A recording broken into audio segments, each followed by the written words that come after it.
chega o mês de agosto, o sertão fica esquisito, a fumaça vai baixando, não se vê o infinito. A tardinha entristece quando canta o peixe frito, nas noites que tem luar, o urutau dá o seu grito. É um lamento horripilante, chega a me deixar aflito. Mesmo assim amo demais este meu sertão bendito.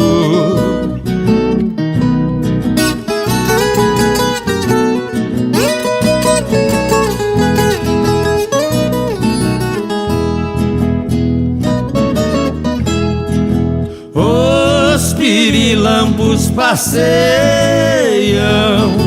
na macega do capim, a cigarra estridente canta no pé de jasmim.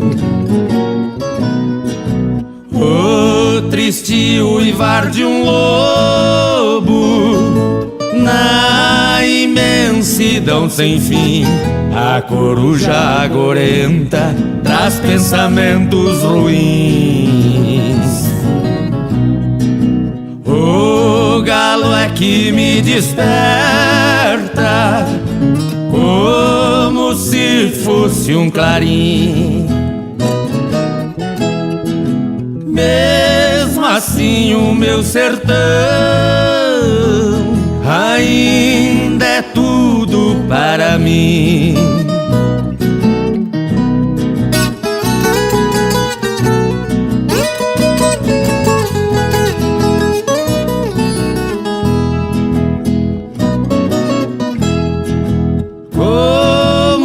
Bonito ver o romper da alvorada, o coriango ainda canta pousado à beira da estrada.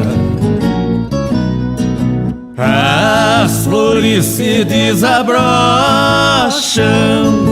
pelas ramas orvalhadas, deixando por entre os campos toda a brisa perfumada. Eu despeço então da lua, minha linda namorada. Meu sertão é e será minha eterna morada.